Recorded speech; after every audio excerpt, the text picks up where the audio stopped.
I'm from the Motorcycle Action Group Victoria, bang in the heart of Brussels, Belgium. Just down the road there, about 2 kilometres, is the European Parliament building, and that building over there is the headquarters of the Federation of European Motorcycle Associations, FEMA for short. It's Thursday the 27th of August, and we're 2 days away from Eurodemo. In front of me I've got Simon Milward, who's the General Secretary of FEMA. Simon, 2 days away from Eurodemo. It's getting exciting. But first of all, tell us a bit about FEMA. FEMA was formed in January 1998 as an amalgamation of the two existing European motorcyclist organisations, FEM and EMA. FEMA represents 23 national organisations of 18 European countries. Roughly how many people, riders, does that represent? Individuals, it's about 400,000. So it's quite a few now. Yes, indeed. Yeah. And this year the Eurodemo's in Germany, in Bonn for the first time. Can you give us a bit of background on that? Yes, indeed. The Eurodemo has already been held in Brussels and Strasbourg, the centre of the EU institutions. We've been to Paris and London. We haven't been to Germany yet. Germany is a very powerful country within the European community. It has the largest number of members of the European Parliament, and we found that over the years the German government has been exceptionally strict regarding motorcycle laws. For example, the German government's supported brand stipulation of replacement tyres that would have cancelled our freedom of choice on replacement tyres for our bikes. We beat Germany on that one. Germany proposed and supported very much the anti-tampering measures, which would have banned the right for us to customise and tune our motorcycles. There are approximately 150 roads which are closed to motorcyclists in Germany, the terrible road bans. It's not on, is it, really? It's not at all. I mean, this is a totally draconian measure penalising all motorcyclists for the actions of a few. We believe the German authorities should enforce noise laws and speed limits rather than simply taking the easy option, which, as I say, affects everybody's rights. So it's a very dramatic attitude towards the problem, isn't it? Yes, yes indeed. The main reason why we're going to Bonn is because there's a new European directive, and it was a directive written for cars, about recycling of cars in fact. And the European Commission actually included motorcycles in this directive. We think because their brains were not sufficiently developed to understand the difference between motorcycling and car That's a scandalous and libelous thing to say, though, isn't it? Well, we worked relentlessly over a number of years showing the European Commission that motorcycle use is completely different to car use. When a motorcycle reaches the end of its life, indeed does it ever reach the end of its life, because second-hand parts are recycled, reused, we swap and change parts with friends. In all countries there's a very strong network of second-hand parts dealers and breakers. A problem has not been shown with motorcycle recycling. Therefore, we don't think the Commission should tie motorcycling up in red tape and unnecessary bureaucracy, which might, at the end of the day, threaten the motorcyclists' rights to use second-hand parts, availability of parts, and also cause job losses amongst this medium and small enterprises which deal in motorcycle second-hand parts. If there's a problem, then it needs to be fixed. If there's no problem, then it doesn't need fixing. So this is obviously a classic case of motorcycles being lumped in with car regulations without the bureaucrats and the safety cracks actually looking at what the individual motorcycles can actually offer. That's right, that's right. And of course what the motorcycles can actually offer, we are asking the political parties in Germany, after all it's the national German elections in just 3 weeks' time, we're asking them to support an amendment within this recycling directive, the end-of-life vehicles directive, which would go some way to recognise motorcycles' strong environmental qualities.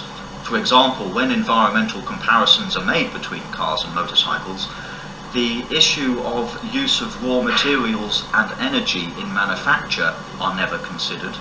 Yep. The use of road space, car park space, none of these things are taken into consideration at all. And so we really are keen to get an independent environmental appraisal done of motorcycling compared to cars. So at last we will be arguing our position from an equal playing field. I'm sure it's fair to say that the riders in Australia are just not familiar with, or usually not familiar with the amount of congestion that the major European cities have, such as London and here in Brussels. I mean, we were driving through there yesterday, and it's absolutely chronic, isn't it? I mean, why don't more people ride motorbikes in this town? It seems to make an awful lot of sense to me. Anyway, the benefit of the Australian riders, it's something I've been talking about quite a bit, but should Australian riders fear these European regulations at all? This is a whole new issue for us. In fact, the United Nations recently passed a resolution, and the main countries of Europe, of the world, including Australia, signed up to global vehicle standards. So the fight for motorcyclists' rights for us to maintain some freedoms and to enjoy riding the motorcycles that we want to ride, not the machines the bureaucrats plan for us. This fight is indeed a global fight now. European standards for motorcycles are spreading worldwide. The motorcycle industry is fighting for this, has been doing so for many, many years. And so since June, since this new agreement was signed as part of the United Nations, then yes, the battle is definitely gone worldwide. And you're in the front line? We are in the front line. We missed the recent meeting in Australia, international meeting about global motorcycling issues. We understand that was a success. We are sending a delegation to the United States, to Indianapolis, for another international convention next month, where we hope to really decide what we can actually do in the face of these regulations. The FEMA has consultation status with the United Nations, and we are willing to offer the Australian riders and the American riders a way in to the UN to make sure that our views are heard. That's good. Okay, well thanks for your time, Simon, and I'll see you in Bonn. I'll see you there, Gus, and I'm looking forward to it. No worries, mate. Great stuff.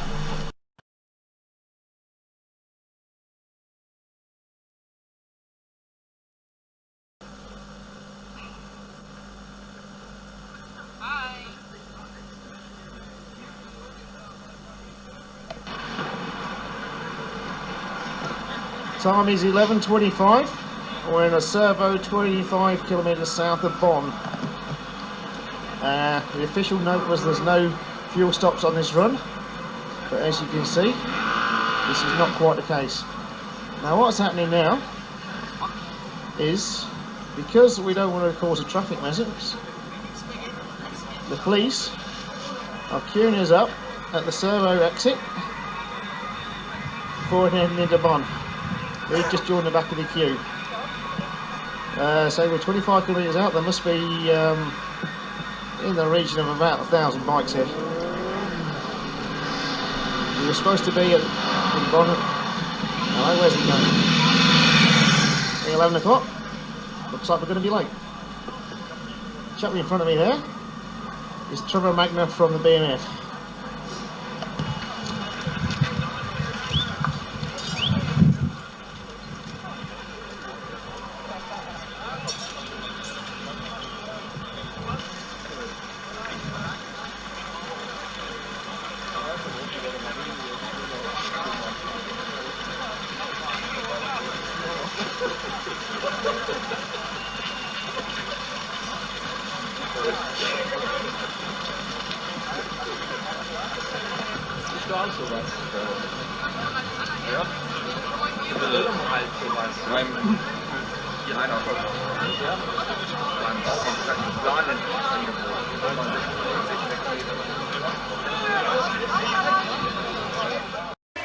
It's 1 o'clock in the afternoon. We're at Rhine of Icen on the outskirts of Bonn. We finally made it. There's somewhere in the region of, I don't know, 10,000 bikes here. They're arriving all the time. Speeches will be starting in about half an hour, and then we'll be hitting the city. So we'll see you there. We are not hooligans, we are not criminals, we're just paying taxes like everybody else. And it's not because we look a bit different than the general public that they can play with our feet.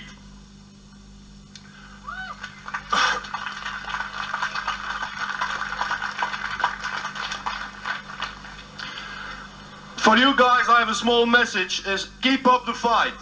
It will be a long fight, a hard fight, and it will take lots of energy.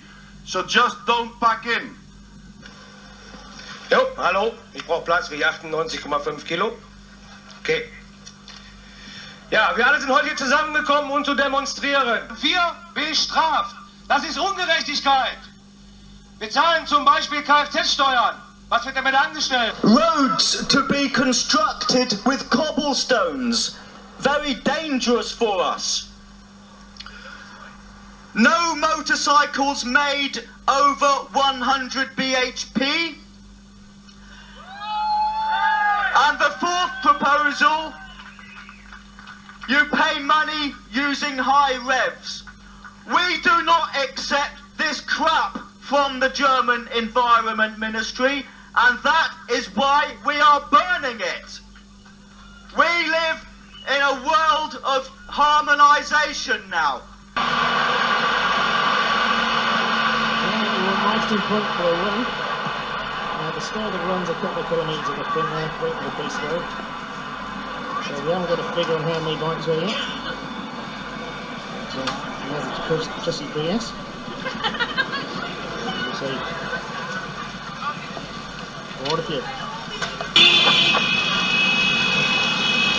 We've been on a run for about 10 kilometres. The way it looks like, the police have popped up. We've just got off the Autobahn, Bonn, and we're back to Waterway. We're going to have to get back on again, but the police again are stopping us. Big stop.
Good on you, mate.